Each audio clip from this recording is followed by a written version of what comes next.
Hello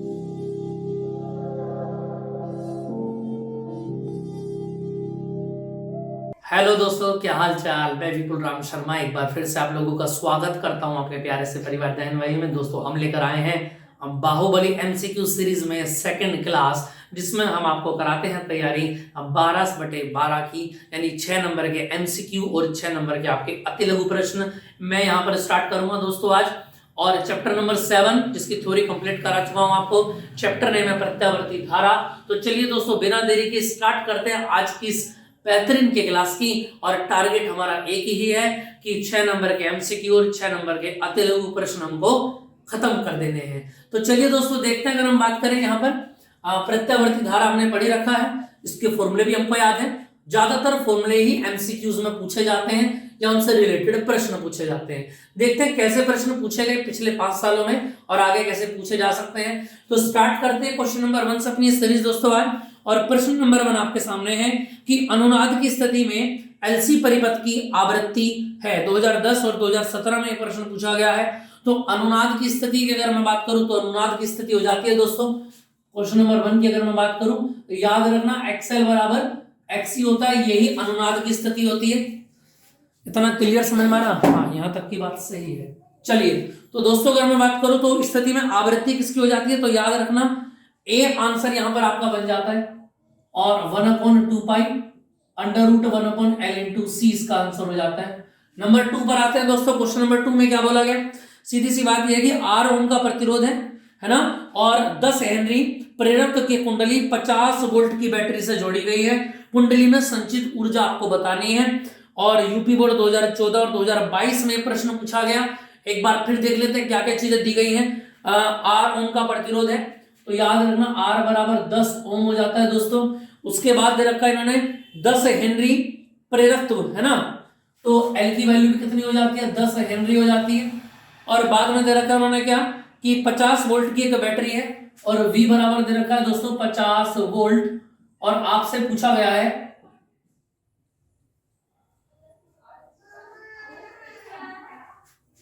कि ऊर्जा कितनी हो जाती है, U बराबर क्या? क्लियर है? तो देखें जरा, U में क्या पूछा गया? ऊर्जा पूछी है। कुंडली में संचित ऊर्जा आपको बतानी है, तो याद रखना U बराबर क्या फॉर्मूला हो जाता है? Half LI²।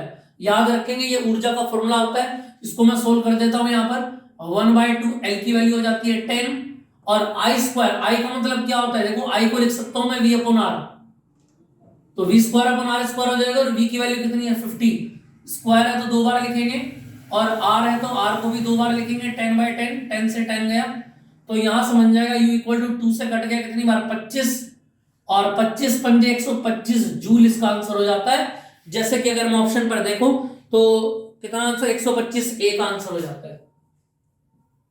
तो याद रखना सेकंड में आ जाता है आंसर नंबर ए इसका हो जाता है दोस्तों। तीसरे की अगर मैं बात करूं तो थर्ड में धारितीय परिपथ में, धारितीय सी परिपथ की अगर बात करें तो धारितीय परिपथ में विभवांतर के धारा जो है विभवांतर के, धारितीय परिपथ में क्या हो जाती है? धारा विभवांतर के, याद रखना अग्रगामी होती है दोस्तों। ए आंसर सही रहेगा, अग्रगामी। और याद रखना ये प्रश्न पूछा भी गया है। नेक्स्ट क्वेश्चन पर आ जाता है नंबर 4, थोड़ा सा रैपिड लेके चलते हैं। नंबर 4 में क्या बोला गया कि एक एमीटर का प्रत्यावर्ती धारा परिपथ में पाठ्यांक 4 एम्पियर है। और याद रखना पाठ्यांक का मतलब IRMS होता है। पाठ्यांक का मतलब IRMS कितना दे रखा है? 4 एम्पियर दे रखा है। और आगे क्या बोला? धारा का शिखर मान बताइए, I0 बराबर क्या? तो अगर मैं बोलूं आपसे IRMS बराबर क्या होता है? I0/√2, तो I0 कितना हो जाएगा? यहां से IRMS की मल्टीप्लाई किसना कर दोगे? √2 में, तो यहां से कितना आ जाएगा? 4√2 आंसर हो जाएगा। ठीक है, तो आंसर नंबर हो जाता है इसका C। नंबर 5 पर आता है दोस्तों। प्रश्न नंबर 5 में क्या पूछा गया देखेंगे ध्यान से। और प्रश्न में बोला गया आपकी स्क्रीन पर कि 220 वोल्ट के प्रत्यावर्ती स्रोत में धारा का शिखर वोल्टेज का मान क्या होगा? नंबर 5 में पूछा गया है। तो याद रखना 220 वोल्ट के प्रत्यावर्ती स्रोत में धारा का शिखर वोल्टेज V0 पूछा गया है, और VRMS आपको दे रखा है। तो VRMS कितना दे रखा है दोस्तों? अगर मैं बात करूं आपको क्वेश्चन नंबर 5 में 220 वोल्ट, यही आंसर बनेगा। अगर मैं बोलूं आपसे V0 बराबर क्या बनेगा? बोलो, VRMS √2। तो देखें जरा वी आर एम एस कितना है यहाँ से 220 और √2, तो 220 √2 आंसर हो जाता है नंबर 5 में। लेकिन अगर हम एमसीक्यू की बात करें दोस्तों तो 2017 में पूछा गया 220, 160, 310 और 440, ये इसके आंसर यहाँ पर दिए गए हैं, है ना। तो देखना तीनों में से रूट में तो है नहीं, तो आपको वैल्यू रखनी पड़ेगी √2 की, और वैल्यू आ जाती है 1.732। और याद रखना 220 का जब आप 1 में मल्टीप्लाई करोगे तो 300 के समथिंग वैल्यू आपकी आएगी, 310 या 330 के आसपास। तो इसके अकॉर्डिंग आपका जो आंसर होगा वो आ जाएगा सी। इसका आप एज्यूमिंग करके लगा सकते हैं, ठीक है। नंबर 6 पर आ जाते हैं दोस्तों। देखिएगा क्वेश्चन में क्या बोला गया कि एक एलसीआर परिपथ में धारा को प्रत्यावर्ती धारा के स्रोत से जोड़ा गया है। अनुनाद की स्थिति में लगाए गए विभवांतर में प्रवाहित होने वाले कलांतर प्रवाहित धारा में कलांतर बताइए। एलसीआर परिपथ में अनुनाद की स्थिति में, भाई अनुनाद की स्थिति क्या होती है, एक्सएल बराबर एक्सी। और याद रखना ऐसी स्थिति में अगर मैं पूछूं आपसे विभवांतर और धारा में कलांतर कितना होगा, तो याद रखना 0 हो जाएगा। ए आंसर यहां से ठीक होगा आपका 0। क्वेश्चन नंबर 7 पर आते हैं दोस्तों। ये याद रखना क्वेश्चन नंबर 6 2017 में पूछा गया है। 7 की अगर मैं बात करूं दोस्तों तो 7 में क्या बोला गया कि वोल्टमीटर द्वारा मापे गए प्रत्यावर्ती धारा के मेंस से विभव का मेंस का विभव कितना है, 200 वोल्ट। मेंस से जब वोल्ट मापा जाएगा तो वो वीआरएमएस होता है। याद रखना अगर मेंस से नापा गया है तो वो वीआरएमएस होता है, याद रखेंगे। और उसने पूछा है कि वर्ग माध्य मूल मान बताइए। क्या पूछा उसने, वर्ग माध्य मूल मान, तो यही वैल्यू पूछी है उसने वीआरएमएस। तो याद रखना सी आंसर रहेगा। जो आरएमएस वैल्यू होती है मेंस से जो वोल्टेज निकलती है वही आरएमएस होता है। यानी आरएमएस का मतलब हो गया दोस्तों रूट मीन स्क्वायर, वर्ग माध्य मूल। तो जो मेंस का वोल्ट होता है वही आरएमएस होता है।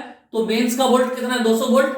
तो यही क्या हो जाएगा आपका, याद रखना सी आंसर हो जाएगा। नंबर 8 पर आते हैं दोस्तों। देखिए कुंडली के सिरों के बीच 40 वोल्ट का प्रत्यावर्ती वोल्टेज लगाने से इसमें 80 मिली एम्पियर की धारा प्रवाहित हो रही है। कुंडली का प्रेरणीय प्रतिघात क्या होगा, एक्सएल बराबर क्या होगा। 8वें में पूछा उसने एक्सएल बराबर क्या, और दिया क्या क्या, एक बार फिर दोबारा देख लेते हैं। वीएल दे रखा है, वीएल दे रखा है 40 वोल्ट। वीएल कितना दे रखा है 40, और आई दे रखा है 80 मिली, 80 मिली एम्पियर दे रखा है भैया। क्लियर इतनी बात। इस मिली को हटाना तो चाहे तो आप हटा सकते हैं। अगर मिली को आप हटाएंगे तो 10⁻³ एम्पियर आपका बनेगा। और पूछा क्या उसने आपसे, सीधा सीधा एक्सएल पूछा। तो याद रखना एक्सएल बराबर क्या होता है, वीएल अपॉन आई। सीधा सीधा आंसर एक्सएल क्या आ रही तो एक तरीके का। तो वीएल कितना बोलो 40, और आई कितना ऊपर से बोलो 80 गुणा 10⁻³ और 40 दूनी क्या हो गया 80। तो 2 से जब 1 को डिवाइड करोगे तो 0.5 गुणा 10⁻³ आएगा। और एक्सएल बराबर पॉइंट हटा तो नीचे 0 आ गया, तो 5 गुणा 1 0 है। 10 की घात कितना, 1 ऊपर जाके क्या बनेगा -1। तो 3 और 1 कितना बन गया 4, -4 ओम। ये बन गया एक्सएल की वैल्यू। क्लियर है। अब आंसर में अगर मैं देखूं तो नंबर 8 का क्या आंसर हो जाता है। देखो स्क्रीन पर आपको दिखाई दे रहा है, क्या क्या दिखाई दे रहा है स्क्रीन पर। 20 ओम, सेकंड दे रखा है बी 3.52 ओम और 2 मिली ओम और 500 ओम, यही तो दे रखा उसने। तो याद रखना यहां से इसका आंसर क्या बन जाएगा। अगर मैं बात करूं 500, यहां से क्या वैल्यू कितनी बन के आएगी, देखो यार -1 वैल्यू। अच्छा ये मिली में है, ठीक है। इसका जब आप मिली में हटाएंगे तो 500 आ जाएगा, 500 ओम इसका आंसर आ जाएगा। क्लियर है। चलिए नंबर 9 पर आ जाता है। तो डी इसका आंसर हो जाता है यहां से। और 9 में क्या बोला गया, क्वेश्चन नंबर 9 देखिए 200 ओम प्रतिरोध पर हेनरी, एक हेनरी श्रेणी संयोजक प्रत्यावर्ती धारा V बराबर 10√2 साइन 200t 5 पूछा गया। ठीक है भैया। तो इसकी कंपैरिजन आपको करनी पड़ेगी। देखना जरा V बराबर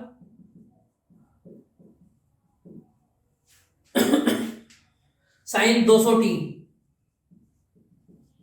उसने 5 आपसे पूछा है। तो इसकी कंपैरिजन किससे करोगे, V0 साइन ओमेगा टी से। तो ओमेगा कितना निकल के आया यहां से बोलो 200 निकल कर गया, और आपको निकालना है tan 5। तो याद रखना tan 5 बराबर क्या होता है, एक्सएल अपन आर। आर की वैल्यू दे रखी है क्या, आर दे रखा है उसने 200, और एक्सएल का फॉर्मूला खोल देंगे L × ओमेगा अपॉन आर। अगर मैं एल की बात करूं तो एल की वैल्यू भी दे रखी है, ये हो जाएगा 1 इंटू ओमेगा की वैल्यू बोलो कितना है 200, और आर की वैल्यू भी 200 है, तो कैंसिल हो गया, कितना आ गया 1। और ये याद रखना 1 किसकी वैल्यू होती है, यहाँ पर 1 किसकी वैल्यू होती है, 10 5 में 10, 45, तो 5 कितना आ गया 45, आपका आंसर आ जाएगा 9 में, और 9 का हो जाता है बी आंसर आपका। क्लियर है इतनी बात, यहां तक की बात आपको समझ में आ गई होगी। चलिए नेक्स्ट बात करते हैं नेक्स्ट क्वेश्चन की, इससे आगे देखते हैं कुछ और क्वेश्चन हम यहाँ पे देखते हैं, कुछ बढ़िया क्वेश्चन देखते हैं दोस्तों। देखिए यही एग्जाम में आपके पूछे जाएंगे, इसको आप ध्यान रखेंगे, और यही से एग्जाम में प्रश्न बनते हैं। अब सीधे सीधे कुछ क्वेश्चन देखेंगे जिनका डायरेक्ट थ्योरी से मतलब होगा, ये तो अब कुछ न्यूमेरिकल थे। क्वेश्चन नंबर 10 पर आ जाते हैं, देखिए जरा क्वेश्चन नंबर 10 में क्या बोला गया आपके सामने। क्वेश्चन नंबर 10 में बोला गया, अगर मैं बात करूं सीधा सीधा देखना जरा 10 में बोला गया कि प्रत्यावर्ती धारा परिपथ में I बराबर I note sine omega t minus pi by 2 है, और परिपथ के सिरों के बीच प्रत्यावर्ती विभव E बराबर ई नोट साइन ओमेगा टी है। लगाया गया तो परिपथ में व्यय शक्ति होगी। तो याद रखना व्यय शक्ति का फॉर्मूला कितना होता है, P बार बराबर अगर मैं बोलूं VRMS IRMS cos फाई, भाई ये तो होता है अगर मैं बात करूं तो VRMS IRMS, और यहां से अगर मैं बात करूं cos, तो 10th क्वेश्चन के अंदर अगर मैं फाई की बात करूं और 10th के अंदर, तो फाई कितना दे रखा है पाई बाय 2, और पाई बाय 2 की वैल्यू कितनी होती है 0, तो ये सारा का सारा कितना बन जाएगा P बार 0 बन जाएगा, और 10th का आंसर आ जाता है डी आपका। क्वेश्चन नंबर 11 पर चलते हैं, देखिए जरा स्क्रीन पर दिखा रखा है क्वेश्चन नंबर 11, प्रत्यावर्ती धारा परिपथ में धारा वोल्टेज के समीकरण इतने और इतने हैं, क्लियर है। और बोला उसने I बराबर कितना है 2 साइन ओमेगा टी, और V बराबर कितना दे रखा है 5 cos ओमेगा टी, और परिपथ में शक्ति व्यय आपको बताना है यहां से, और शक्ति व्यय कितना हो जाएगा आपको देखो। अब यहां से देखो I बराबर I note sine omega t और V बराबर V naught sine omega t, phi की कोई वैल्यू नहीं दी गई है, तो याद रखना फाई कितना बनेगा यहां से 0 बनेगा। और अगर मैं बात करूं 11 की, तो 11 में इसके अकॉर्डिंग आपका आंसर आ जाएगा ए, तो ऑप्शन हो जाता है आपका ए आंसर हो जाता है, क्लियर है। इसके बाद नेक्स्ट की अगर मैं बात करूं दोस्तों, तो क्वेश्चन नंबर 12 देखिए स्क्रीन पर दे रखा है, V equal to 100 sine 100t और I equal to 100 sine 100t plus pi by 3, यानी यहां पर फाई की वैल्यू कितनी दे रखी है उन्होंने। अगर मैं बात करूं देखो सिंपल सी, V नोट की वैल्यू कितनी है 100, और I नोट कितना है 100, ओमेगा की वैल्यू निकाल रखी है अलग अलग, ये भी कितनी कितनी वैल्यू दे रखी है, अगर हम कंपैरिजन करेंगे तो 100 100 आ जाएगा, और फाई की वैल्यू कितनी दे रखी है पाई बाय 3 यानी कि 60 डिग्री। और उसने पूछा कि हमसे P बार पूछा इस क्वेश्चन के अंदर, ऐसा क्वेश्चन एग्जाम में कई बार पूछा गया है, और 2019 के लास्ट में भी जो क्वेश्चन बना था यूपी बोर्ड में, वहां पर भी ऐसा एक क्वेश्चन सबसे ज्यादा एमसीक्यू जो बने हैं वो याद रखना दोस्तों P बार के ऊपर बने हुए, यानी कि वैद्युत शक्ति व्यय कितनी शक्ति आपने खर्च की। तो इस क्वेश्चन की अगर मैं बात करूं 12 में, ऑप्शन के अकॉर्डिंग आपको अप्रोच लगानी होगी, और ऑप्शन में रखा है 10 की पावर 4 वाट, 10 वाट, 2.5 वाट और 5 वाट, आपका यहाँ पे आंसर दे रखा है। मुझे क्या चाहिए यहाँ पे P बार, तो अगर मैं P बार की वैल्यू लगाता हूं तो याद रखना VRMS IRMS cos phi, VRMS को खोलेंगे V naught upon root 2, IRMS को I नॉट अपॉन रूट 2, और cos हो जाएगा 60 डिग्री। तो V नोट और I नोट की अगर मैं वैल्यू निकालूं तो 100 इंटू 100 हो जाएगा, और नीचे से रूट टू कितना आएगा 2, और cos 60 कितना आ जाएगा 1/2 आ जाएगा। अब यहां से अगर मैं बात करूं 100 और 100 कितना बन जाएगा बोलो 10 की पावर 4, और 2 2 जा 4 हो जाएगा। इसको यहां से अगर आप डिवाइड करेंगे तो P बार की वैल्यू कितनी आ जाएगी आपकी 2500 के समथिंग आ जाएगी, यानी कि 2500 वॉट आ जाएगा मिली वॉट में, मिली वॉट आ जाएगा, और मिली वॉट आएगा तो 2.5 वाट आपका आंसर आ जाएगा। तो यानी इसके अकॉर्डिंग की अगर मैं बात करूं तो यहां से आपका ऑप्शन हो जाएगा क्या सी ऑप्शन, यहां से बिल्कुल करेक्ट समझ में आएगा। क्लियर है तेरी बात। तो 12 नंबर का क्वेश्चन यहां से कंप्लीट हो गया।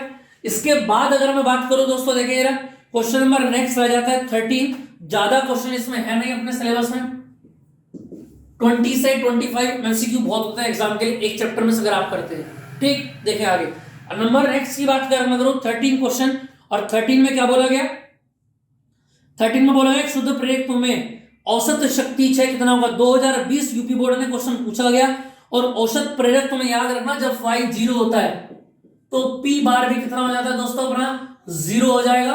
और 13 की अगर मैं बात करूं तो 13 का डी आंसर यहां से हो जाएगा क्लिक। स्क्रीन पर आपको ऑप्शन दिखाई दे रहा है, वहीं से इसका आंसर निकलेगा। नंबर 14 की अगर मैं बात करूं तो 14 में क्या बोला गया, एक प्रेरक में 8 ओम का प्रतिरोध है, 6 ओम का प्रतिघात है, ठीक है। और इसमें क्या पूछा गया, प्रेरक की प्रतिबाधा आपको बतानी है। तो प्रतिबाधा की अगर मैं बात करूं तो Z बराबर क्या हो जाता है, under root R square plus XL का स्क्वायर। तो देखना यहां से 8 का स्क्वायर और 6 का स्क्वायर हो जाएगा दोस्तों, और 8 का 64 और 6 का वर्ग 36, यानी ये बन जाएगा अंडर रूट 100 और आंसर आएगा आपका 10। क्लियर है। तो 14 की अगर मैं बात करूं तो 14 का बी आपका यहां से आंसर हो जाएगा। नंबर 15 की क्वेश्चन की बात करूं मैं, 15 की अगर मैं बात करता हूं, देखिए ना एलसीआर परिपथ है, धारा प्रेरक को व्यक्त करता है, निम्न सूत्र आवृत्ति का सूत्र नहीं है। तो याद रखना 15 की अगर मैं बात करूं तो सी आपका डी आपका आंसर CF/L, ये आंसर आपका नहीं होगा। क्वेश्चन नंबर नेक्स्ट आ जाता है 16, और 16 की अगर मैं बात करूं तो 16 क्वेश्चन में एक बात यहां से आप देखेंगे, आप ध्यान से, ये क्वेश्चन समझने वाला है थोड़ा सा, क्योंकि इसके बाद कुछ ज्यादा खास है नहीं इसमें। और 16 क्वेश्चन काफी अच्छा क्वेश्चन है आज की सीरीज में। यहां पर एक बात बोली गई है क्या, कि समय एल विमा नहीं है। देखो क्या बोला, समय एल विमा नहीं है। समय की विमा क्या होती है, सेकंड। अगर मैं फर्स्ट पार्ट की बात करूं तो फर्स्ट पार्ट में दे रखा L/R, यही तो है। और L/R अगर की मैं बात करूं, देखो मैं क्या जानता हूं, E बराबर क्या होता है दोस्तों, अगर मैं बात करूं माइनस के L डेल्टा I/डेल्टा T। ये फैराडे के नियम में मैंने पढ़ा था। मैं यहां पर आपको L/R की विमा निकाल के बता रहा हूं। यूपी बोर्ड में कई बार पूछा गया, 2024 का जबरदस्त क्वेश्चन है, याद रखना इसको आप। क्लियर है। इसके बाद अगर मैं बात करूं यहां पर वैल्यू की, तो देखिए जरा L/R वैल्यू यहां से अगर मैं L की वैल्यू निकालूं तो यहां से क्या वैल्यू बनेगी, E/डेल्टा I/डेल्टा T और L इक्वल टू, इसको मैं अगर मैं बात करूंगा तो डेल्टा हट सकता है, T आ जाएगा ऊपर और नीचे आ जाएगा I। क्लियर है। और यहां से अगर मैं बात करूंगा, देखो ये E की वैल्यू L की वैल्यू हो गई, ऊपर रखो L/R इक्वल टू, बोलो L की वैल्यू क्या रखोगे आप, ET/I, और नीचे क्या आपने R लिखा है, और R की वैल्यू क्या होती है, बोलो V/I। भाई L/R अगर पुट करना है तो L की वैल्यू ये हो गई और R की वैल्यू ये हो गई, I से I कैंसिल और V से E कैंसिल हो जाएगा, तो क्या बचेगा, समय। तो ये समय की विमा बैठ जाएगी एकदम करेक्ट। इसके बाद सेकंड की अगर मैं बात करूं तो सेकंड ऑप्शन हो जाता है आपका नंबर सेकंड, और सेकंड हो जाता है RC की विमा, है ना। तो अगर मैं बात करूं R का फॉर्मूला क्या होता है, V/I, और C बराबर क्या हो जाता है, Q/V। तो यहां पर भी V से V कैंसिल हो गए, Q/T I आएगा, और ये भी क्या हो जाता है, समय की विमा। तो यहां से अगर मैं बात करूं तो आपका जो आंसर पड़ेगा दोस्तों, तो यहां से अगर मैं बात करूं क्वेश्चन नंबर 16 का, आपका जो आंसर आएगा 16 में आ रहेगा आपका आंसर D, R/C। R/C में समय की विमा नहीं बनेगी। क्लियर है। चलिए इसके बाद एक दो क्वेश्चन और रह जाते हैं, उसके बाद ये सीरीज कंप्लीट हो जाएगी आज की। देखें जल्दी से, क्वेश्चन नंबर आ जाता है 17 और 17 क्वेश्चन में क्या पूछा गया, देखिए ना 17 में बोला गया, यदि अनुनाद परिपथ LCR को प्रत्यावर्ती धारा में स्रोत से जोड़ा गया, अनुनाद की स्थिति में धारितीय प्रतिघात तथा यानी कि XC और प्रेरक प्रतिघात यानी कि XL दोनों में कलांतर कितना होगा, ये आपको बताना है। तो याद रखना 17 के डी में ये LC परिपथ हो गया, और यहां से आ जाता है पाई। कलांतर कितना होता है, पाई होता है, और 17 का डी आंसर आपका यहां से आ जाएगा। 18 की अगर मैं बात करूं दोस्तों तो देखिए जरा 18 क्वेश्चन में क्या बोला गया, प्रत्यावर्ती R बराबर 100 है, XL बराबर 300 स्क्रीन पर दे रखा है, XC की वैल्यू 200 दे रखी है, और आरोपित विद्युत भाग बल तथा धारा में कलांतर आपको बताना है। तो याद रखना यहां से कलांतर बनेगा कितना, C पार्ट 45 डिग्री आपका आंसर बनेगा। ऐसी 19 की अगर मैं बात करूं, 19 की अगर मैं बात करूं तो 19 में देखना जरा, 19 में वैल्यू दे रखी है 100, 200 और 200 ओम, और आरोपित वोल्टता तथा प्रवाहिता धारा में क्या निकालना, कलांतर। 2020 यूपी बोर्ड ने क्वेश्चन पूछा है, और याद रखना इसके अकॉर्डिंग वैल्यू कितनी बनेगी, यहां से 0 डिग्री वैल्यू निकल करके आएगी। और बिल्कुल इसी तरीके से थ्योरी में सारे क्वेश्चन मैंने आपको करा रखे हैं। जिन बच्चों ने चैप्टर नहीं स्टडी किया है वो प्लेलिस्ट में जाके चैप्टर नंबर 7 AC परिपथ को पढ़ सकते हैं। उसके बाद हमारी जो नई सीरीज है, इस बाहुबली MCQ सीरीज के क्वेश्चन अगर आप करेंगे तो मैं फिर आपको बता देता हूं, 6 नंबर के एमसीक्यू आपके एग्जाम में आने हैं और 6 ही नंबर के अतिलघु आपके आने हैं। तो 12 नंबर के पेपर के लिए हमने सीरीज चलाई है। 14 चैप्टर हैं आपके और डेली आपको एक वीडियो मिलेगी और 14 दिन में हमारा ये टारगेट है कि ये 12 नंबर हम यहां से कंप्लीट कर पाए अपने एग्जाम के लिए। ठीक, उसके बाद लॉन्ग के लिए अलग चीज चलाएंगे। इसके बाद की अगर मैं बात करूं, लास्ट क्वेश्चन आ जाता है 20 और आज का लास्ट क्वेश्चन है कि प्रतिरोध R और प्रेरक L और संधारित्र C, ये तीन के ऊपर ये चैप्टर बना हुआ है। श्रेणी क्रम में जोड़े गए हैं। प्रत्यावर्ती धारा स्रोत की आवृत्ति NR किस स्थिति में धारा विभवांतर से पश्चगामी होती है? तो याद रखना दोस्तों, क्या इसका आंसर जो रहेगा वो डी आंसर आपका बनेगा। याद रखेंगे n ग्रेटर देन, जब भी आपका n NR से ग्रेटर देन होगा तब ये स्थिति बनेगी। ठीक है दोस्तों, चलिए तो दोस्तों फिर मिलते हैं नेक्स्ट क्लास में। आज की क्लास में ये 20 एमसीक्यू मैंने कराए और इसी तरीके से आपको और बहुत सारी चीजें आपको मिलती रहेंगी। बने रहिए हमारे साथ, हमारे चैनल को ज्यादा से ज्यादा शेयर कीजिए, सब्सक्राइब कीजिए, जिससे कि उस बच्चे तक भी हमारे वीडियो पहुंच पाए जो पैसा खर्च करके अपनी पढ़ाई को सुचारू रूप से नहीं चला सकता। ठीक है दोस्तों, मिलते हैं नेक्स्ट क्लास में। जय हिंद।